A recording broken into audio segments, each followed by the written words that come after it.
I remember, Nicole, when Austin brought that up, well, and you know, and still said, still wood notes is really something we need to work on. And, you know, you were passionate about it. So I'm just so glad that we're here. We are too, because it was a journey of really discovery.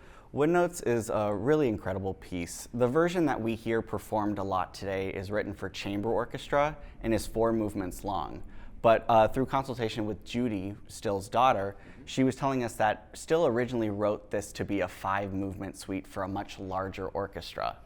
And so in this process, we were discovering that this 5th movement, that the publishers basically told Still they would not publish the work if it was to be published in its original form. So they made him create this smaller version because it would sell better, is what they said. In this process, we discovered that Judy also was missing this 5th movement. So as part of this discovery and this travel, I went down to the archives at University of Arkansas and found this completed short score manuscript of Still's Wood Notes, as you can see right here.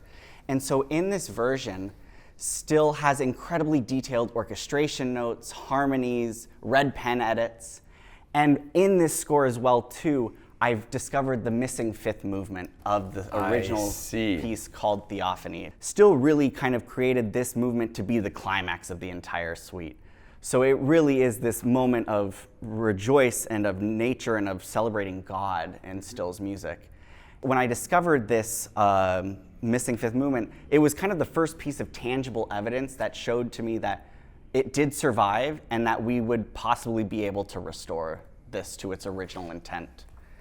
And so from there, in the archives during my research, I found correspondence between Still and the poet, J. Mitchell Pilcher. In these correspondence, Still told Pilcher that he had submitted a completed version of the score to the Library of Congress. And he goes, Nicole, I just found this letter. I think it might be in the Library of Congress. And so I have my contacts, and I said, hey, contact, do you know if you have this? And about 15 minutes later, she sent me a picture, and I said, that's what I'm looking for. Wow. This is a photocopy of what she sent me. She sent me a first page of this score, and you see this is his handwriting. Yeah. His submission, the date in which he submitted it was June 15, 1947. It is the 5-movement edition with the fuller instrumentation. So the chamber orchestra version also has a much smaller instrumentation.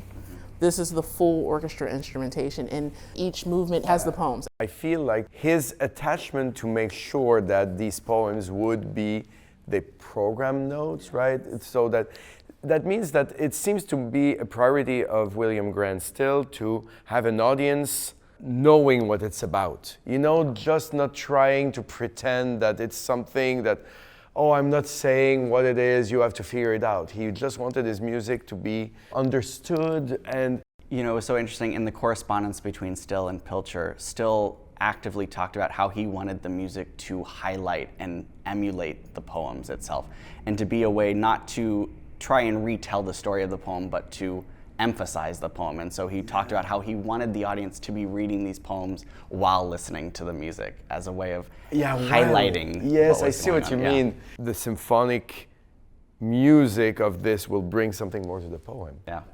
In a way, it doesn't make any sense to do the 4 movements. We're detracting from his vision completely, right? Yes, correct. The reasons, you know, sometimes having a chamber version of something, sometimes it does help to diffuse the message, but in a case like this, it actually probably deprived the piece from being in the repertoire more. Correct.